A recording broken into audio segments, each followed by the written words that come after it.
Spurgeon. Spurgeon was called the Prince of Preachers. He said, "We are generally longest when we have least to say." A man with a great deal of well-prepared matter will probably not exceed 40 minutes. When he has less to say, he will go on for 50 minutes. And when he has absolutely nothing, he will need an hour to say it in. Develop the art of saying something worthwhile in a minute or 2 minutes. Time yourself, and when asked to speak, keep diligently within the time limit. Now, this is a good discipline. I learnt it by being a teacher. And we would take school assembly, and there's nothing that other teachers dislike as much as a school assembly that goes on far too long and spoils their first lesson, which they have prepared for 45 minutes. And so within school assembly, we would have about 8 minutes to say something significant, and then the people leave. And so you would get used to honing the message down to 8 minutes, because that's what you have. Practice that. Sometimes, I can remember on one occasion, this was before I was saved, I went to the theatre, the cinema, on Good Friday. Now, even though I wasn't saved, I felt it was wrong to go to the cinema on Good Friday, but I did with my friend. Can't remember what it was we were going to see. But at that time, in the 1950s in Britain, on Good Friday, if it was a cinema owned by the Rank organisation, they allowed a minister to come onto the stage and speak for just 2 minutes, because it was Good Friday, to all the people in the cinema there, and then they would show whatever the film was. I can't remember what he said, but what I can remember is that this minister came out onto the apron stage and said something from the Bible for a couple of minutes, and then away he went. This timing of things, important. How you begin is important. Never apologise for the message. Mix it with faith.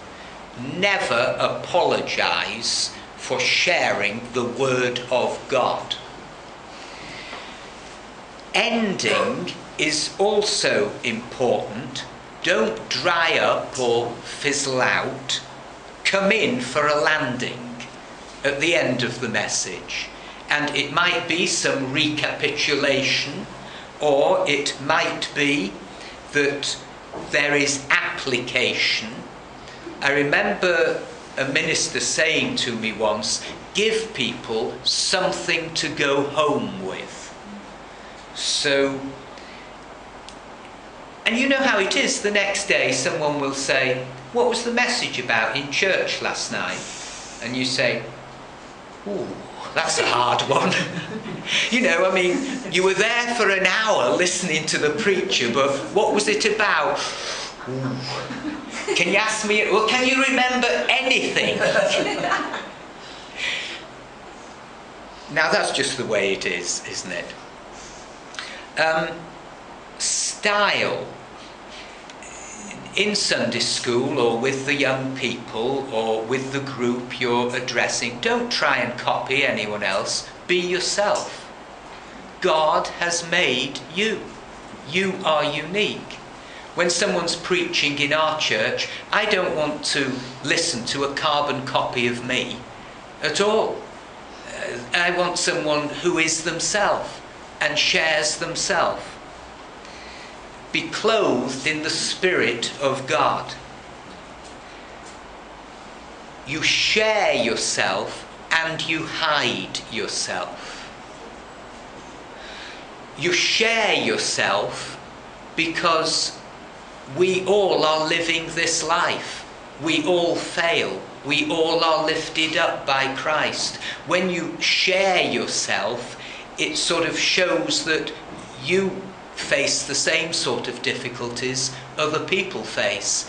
And he is the glory and the lifter up of your head too. So you share yourself.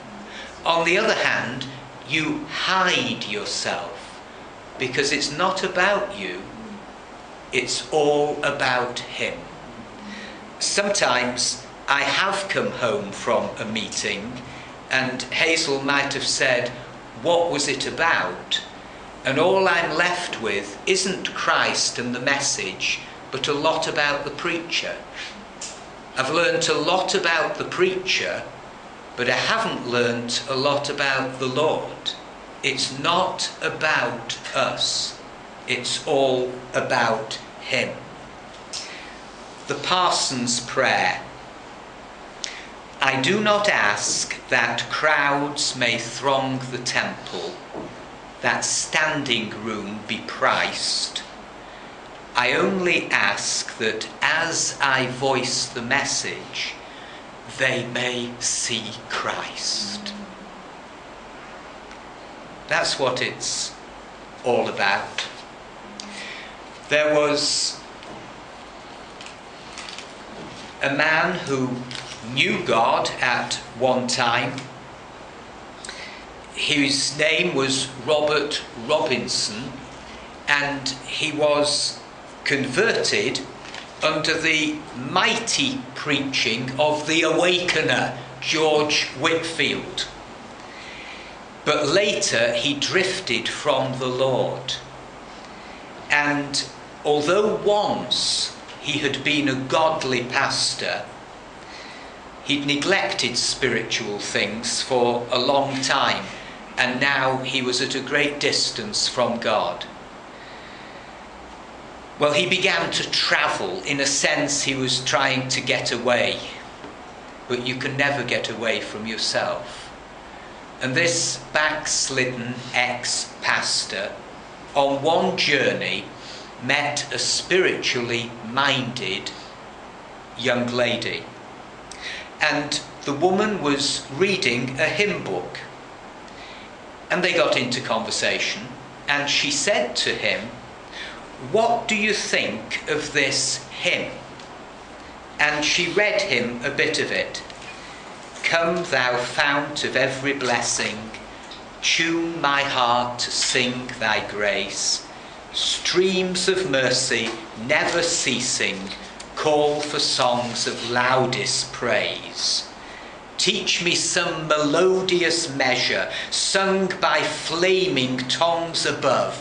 Oh, the vast, the boundless treasure of my Lord's unchanging love." And she noticed that as the man was reading the hymn, tears were running down his cheeks, and the Lord was speaking to him. She said, "What's the matter?" And Robert Robinson said, "I wrote that hymn."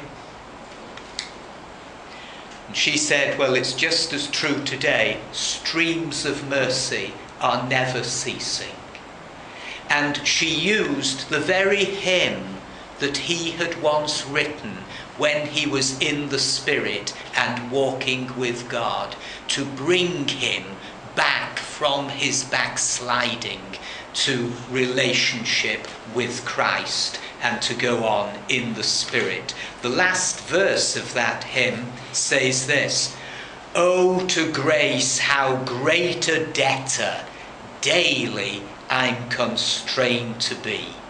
Let that grace, Lord, like a fetter, bind my wandering heart to thee.